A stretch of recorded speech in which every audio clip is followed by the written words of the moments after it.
Hello friends, in today's lecture we are going to discuss the propagation of TE wave in a rectangular waveguide.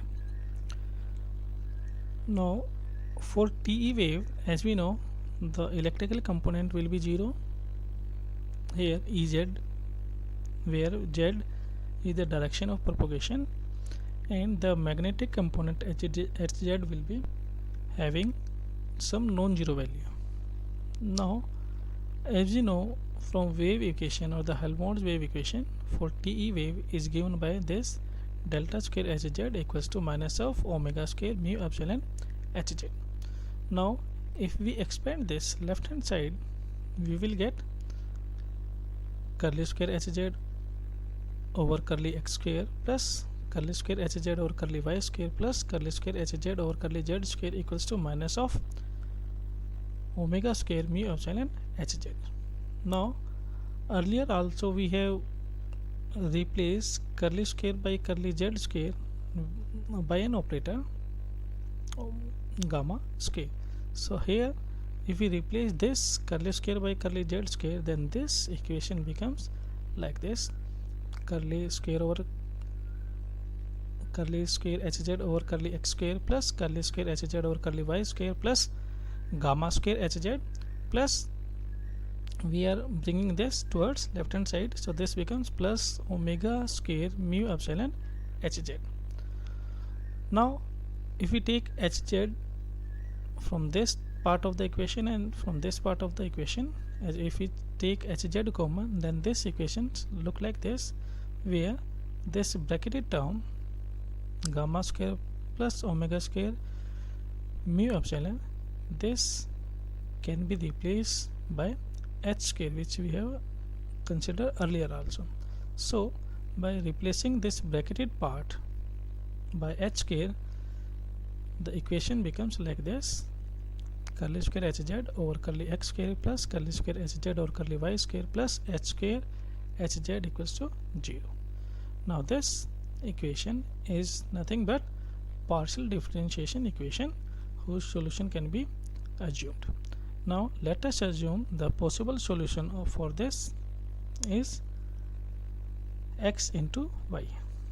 Again, as we have discussed in TM wave, here also x is a pure function of x only, and this y is also a pure function of y.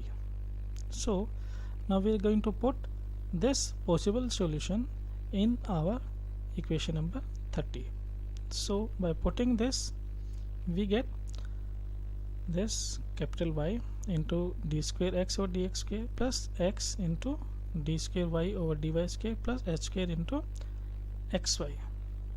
This is 0. Now if we divide the whole equation by xy, then this equation becomes equation number 32, that is 1 by x d square x over dx square plus 1 over y d square y over dy square plus h square. This will be equals to 0. Now in this equation, if we see the left hand side of this equation, the first component of this equation, this component is purely a function of x, and this second component of left hand side, we see this is purely a function of y. So here we assume this equals to minus of b square, and this second part, this becomes equals to minus of a square, where this b square and a square, these are also constant. Now if we replace this whole by minus b square and this by minus a square, then this equation 32 becomes like this: h square equals to a square plus b square. Let us consider this as equation number 32. Now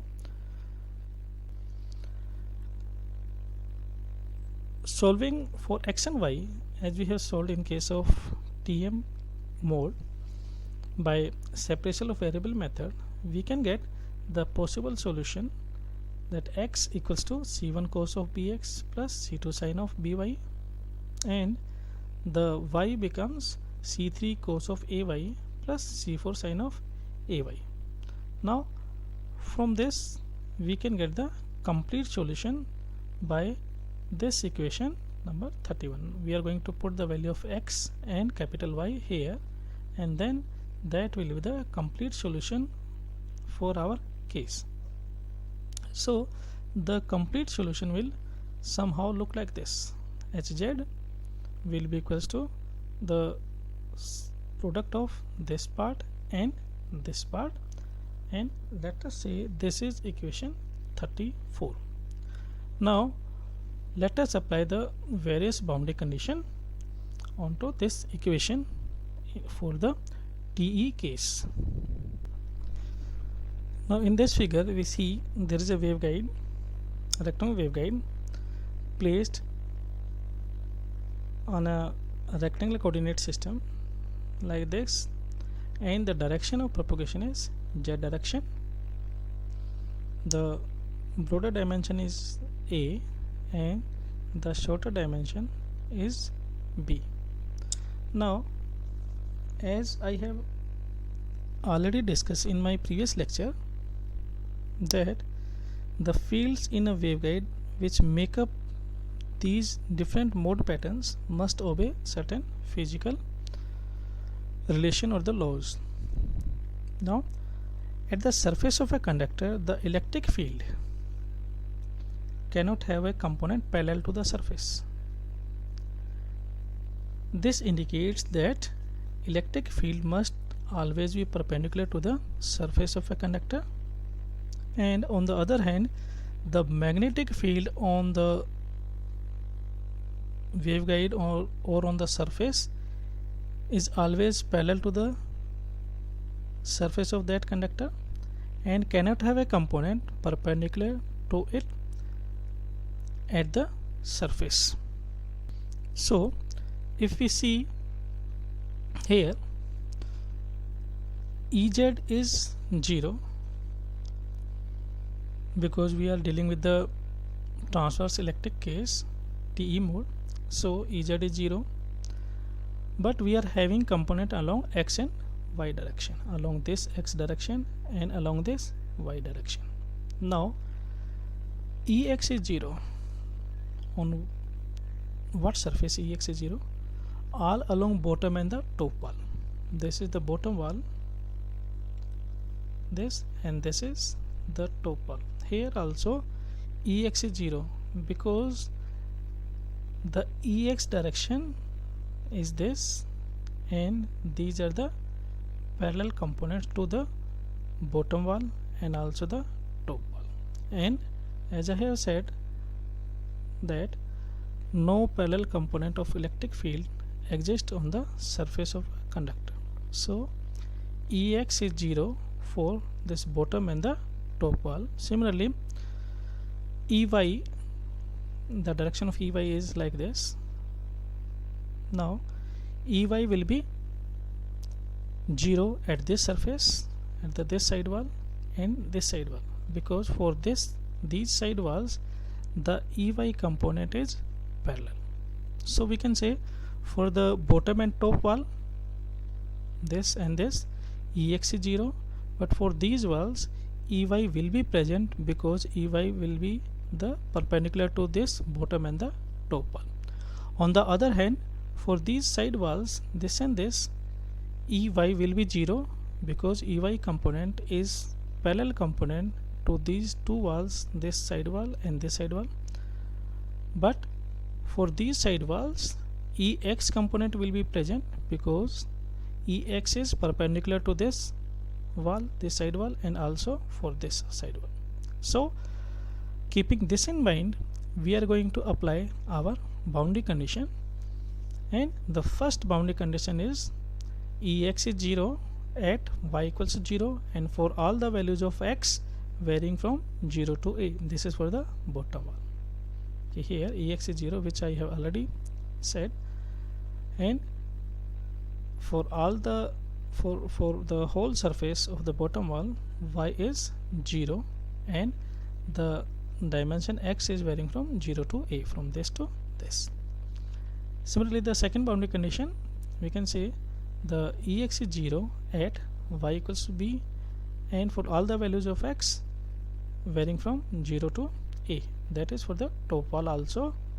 As I have said earlier, Ex is again 0 because that Ex is a parallel component. So Ex is 0 at y equals to b. Here for this top wall, the value of y is everywhere b, and the value of value of x is varying from 0 to a. Now the third boundary condition for this left wall, here Ey is 0 because Ey component is parallel to this. So Ey is 0 at x equals to 0. For this whole wall, the value of x is always 0 and y varying from 0 to b. Y is varying from 0 to b. Similarly, the last boundary condition, that is the fourth boundary condition, Ey equals to 0 at x equals to a, and for all the values of y varying from 0 to b.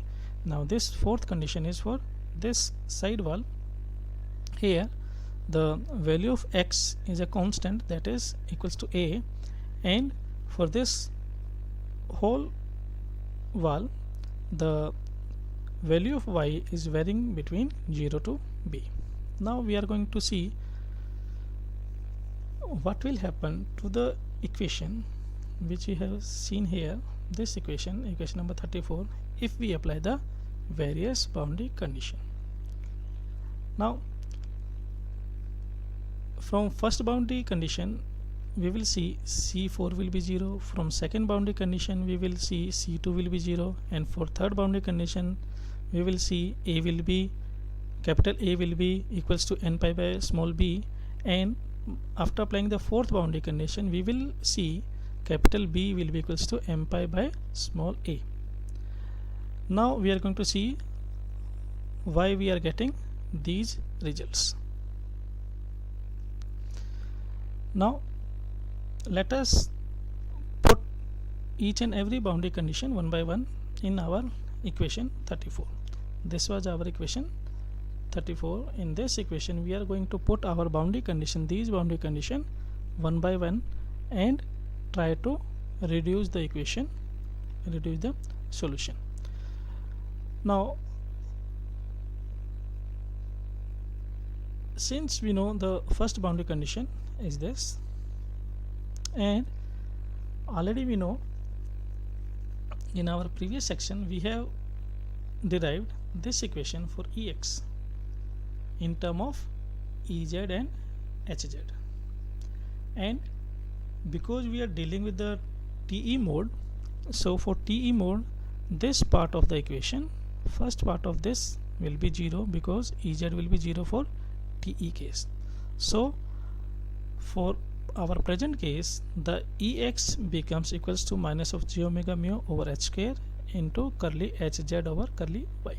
Now here Hz, we are going to replace this Hz by our equation 34.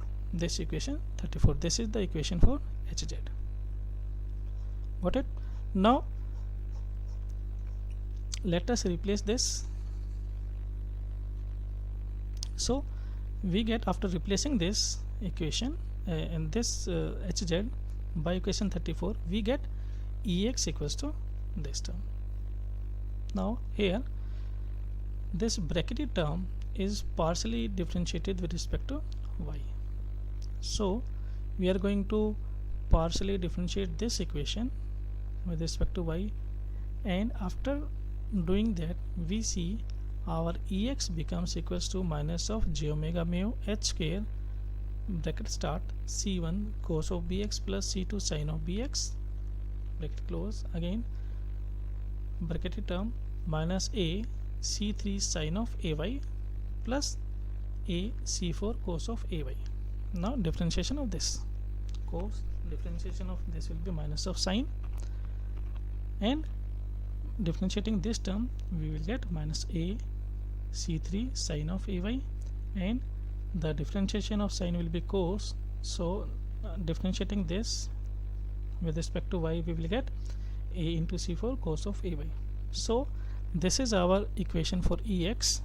Now we are going to put our boundary condition in this equation which states that Ex is 0 this ex will be 0 here, that is why we have put ex directly 0, and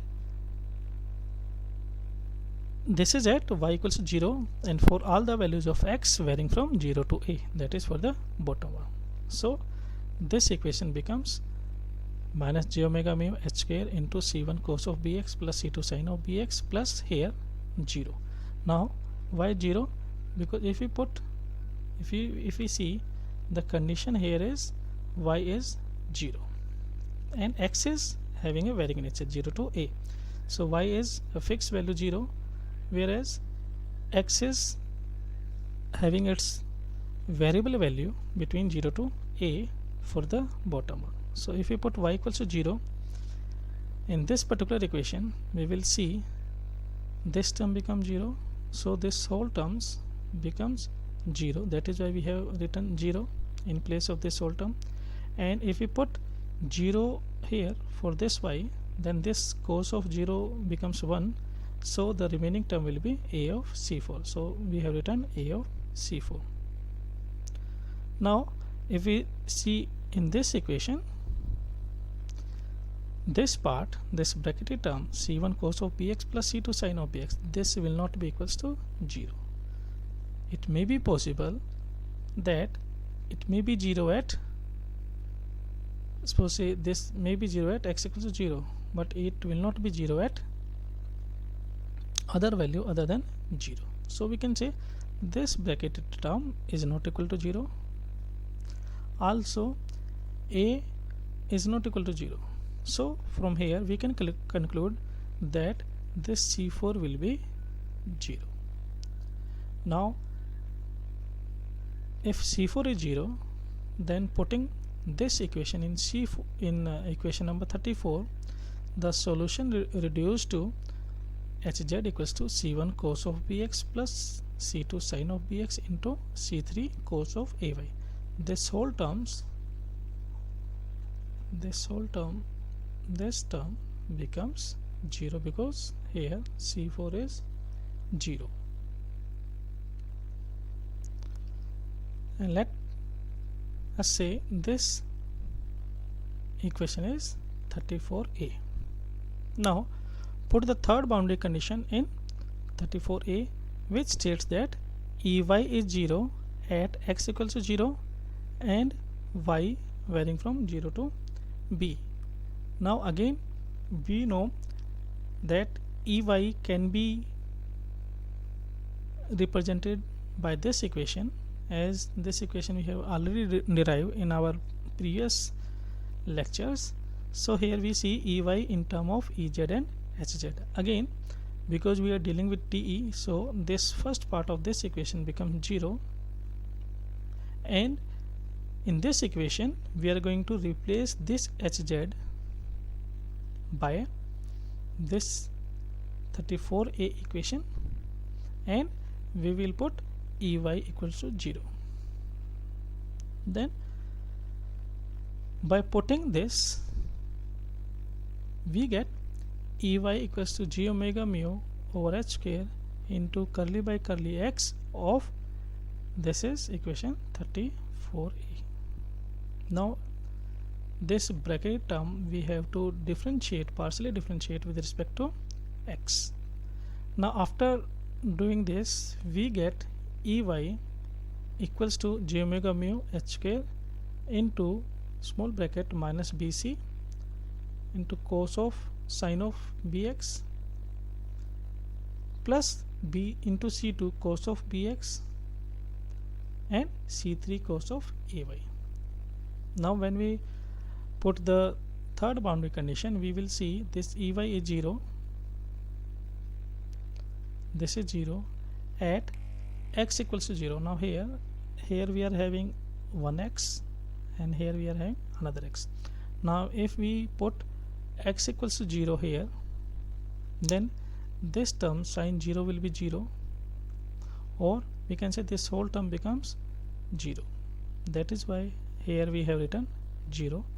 In the second part, if we put x equals to 0 here, then this cos of 0 becomes 1, and in this part we will get only b of C2b multiplied by C2, which we have written here, and remaining part is C3 into cos of AY, which we have written here. So finally we get this equation, and in this equation we can say this cos of AY term is not 0 because the value of y is varying between 0 to b. So this is not 0. Also b and c, they are also not 0. So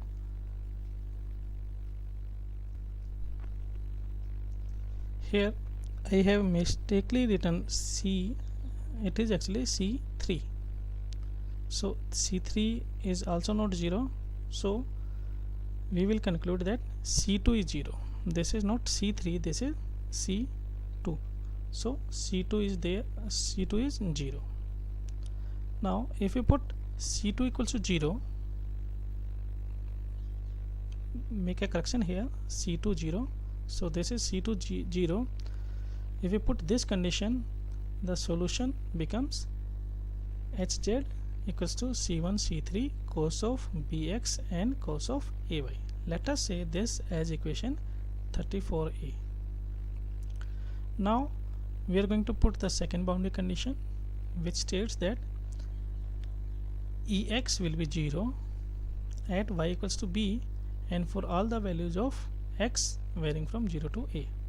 Now again we know Ex can be represented in term of Ez and Hz, and because we are dealing with Te, so Ez will be 0, so this part will be 0 and Ex will be a function of Hz only and can be represented only by this part of the equation.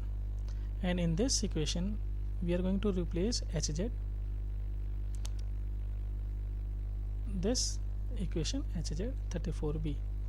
So by putting this equation Hz, we see that Ex will be equals to minus of j omega mu over h square curly by of this term C1 C3 cos of Bx cos of Ay.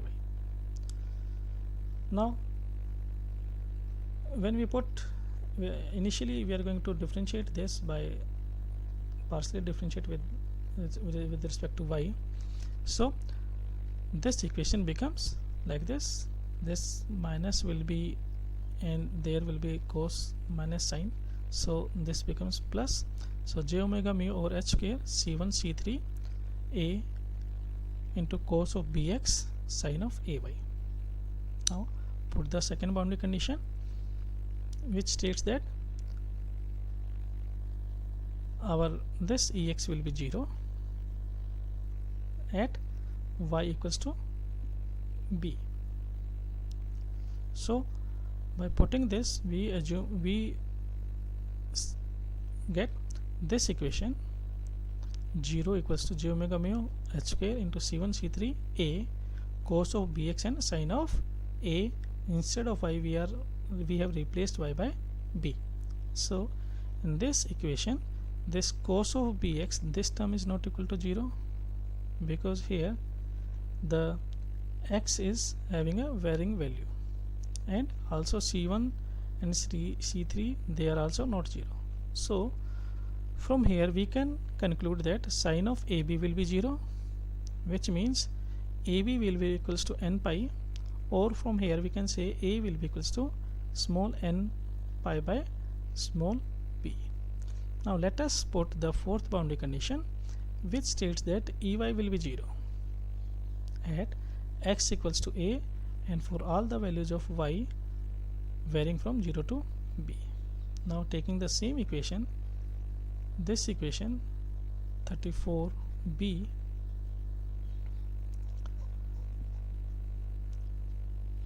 we can further proceed.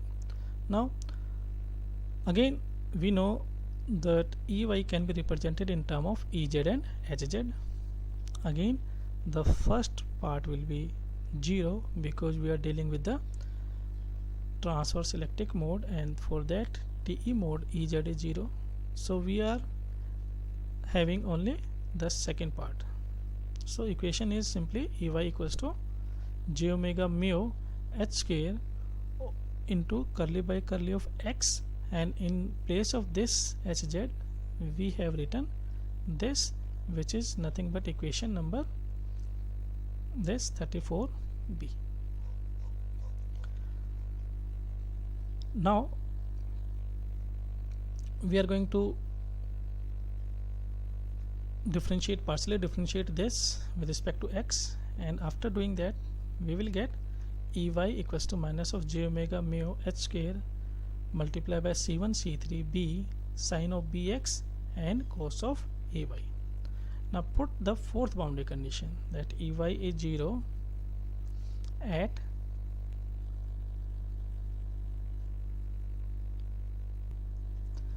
x equals to a. So we can put this equation like this. Here we can replace this x by small a, and then we can proceed.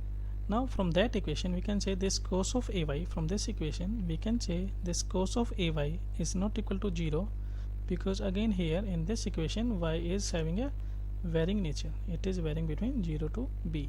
On the other hand, x is a constant, so we can say this cos of ay will not be equal to 0. Similarly c1 and c3, they are not also not equal to 0. It means this term sine of bx, if I say x is equals to a, then sine of ba will be 0, or capital B into small a will be equals to m pi, or from here I can say that capital B will be equals to m pi by small a. So here we get the complete solution by putting the value of, here the value of capital B and a value of capital A. So this the complete solution, if we put the value of this capital B and the capital A into our this solution, this equation,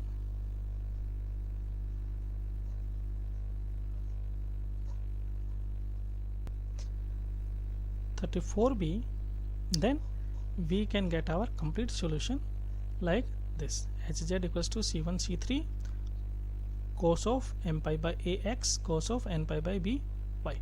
Now c1 and c3 if we take as c, which is another constant, then we can say we are going to replace c1 and c3 by c. So our solution becomes hz equals to c cos of m pi by a and m pi by ax into cos of n pi by by into e raised to power minus gamma z plus j omega t, where this gamma z, because of our propagation is in z direction, and this j omega t shows the sinusoidal nature of our wave.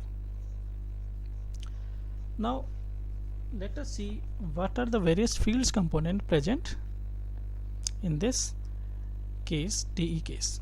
Now as we have already discussed the various field components Ex, Ey, Hx, Hy in term of Ez and Hz. Now in our present case of discussion for TE, we are having Ez component 0. So we can say for our case of TE, in this equation Ex, this first term will be 0. In the second equation again this first term will be 0. In the third equation this second term will be 0 because Ez will be 0, and in this fourth equation again this second term will be 0 because Ez is 0 here. So we are having Ex only a function of this Hz, Ey only a function of this Hz, Hx only a function of this Hz here, not Hx, this is Hz, and also Hy is only a function of the first part of this equation, this, and we have calculated the value of Hz. So this was the value of our Hz. So we are going to replace the value of Hz in these terms to get the final equation of these four components. So by replacing the value of Hz in these four equations, we get Ex like this, represented by equation 36, Ey, Hx and Hy. Now let us see what are the various possible modes possible in case of TE mode. Now we are going to start from 0 mode, that is TE00, where m is 0 and n is 0. Now if we put m equals to 0 and n equals to 0 in these four equations, here small n, small m, n, and here m, n, m, m, n, m, n. Now if we replace these m and n equals to 0 in all the four equations, we will see that Ex, Ey, Hx, Hy all becomes 0. So we can say this TE00 mode is not possible in case of a rectangular waveguide. Now let us further move. Take the case when m is 0 and n is 1. Now in this case, when we replace m equals to 0 and n equals to 1 in all these equations, we will see that Ey will be 0 and Hx will also be 0, but Ex and Hy, they will exist. So this mode is possible in case of TE. Similarly, when we put m equals to 1, n equals to 0 in these equations, in these four equations, we will conclude that Ex will be 0, Hy will be 0, but in this case also these two components Ey and Hx will exist. Similarly, if we put the next mode, that is m equals to 1, n equals to 1, then we will see that all these four components Ex, Ey, Hx, Hy, they are having some non-zero values. So these mode exist and also other higher modes also exist. So here in this case, the minimum possible mode that is going to exist in a rectangular waveguide is TE01 mode. Now let us discuss a little bit about dominant mode. Now normally we say TE10 for a rectangular waveguide is a dominant mode. Now what is a dominant mode? The dominant mode is that mode for which the cutoff wavelength becomes highest, or it assumes its maximum value. Now as we have derived this formula earlier, lambda c mn, we can place different modes here starting from 0 1, then 1 0, then 1 1, and see what are the possible values of cutoff wavelengths.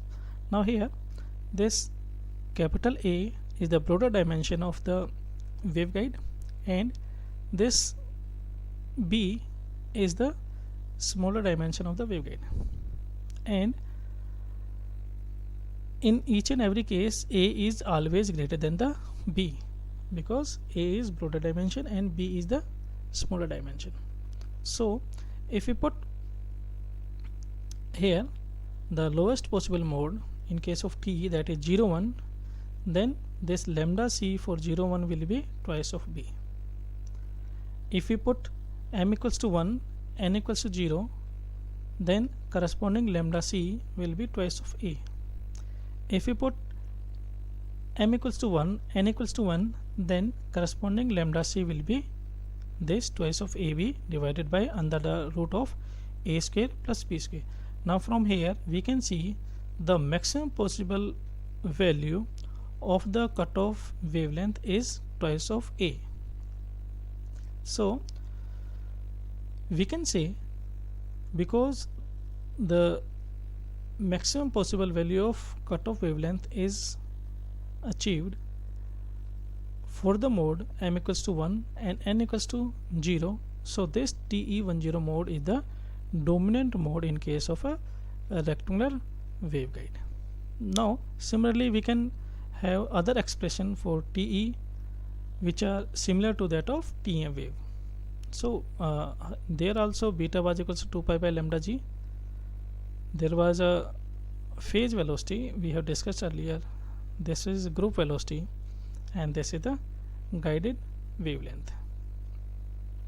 So students, this is all about propagation of TE mode in a rectangular waveguide, and these formula will be helpful in solving the various numerical portion of the waveguides. So this is all for today's lecture. Have a nice day. Thanks for listening.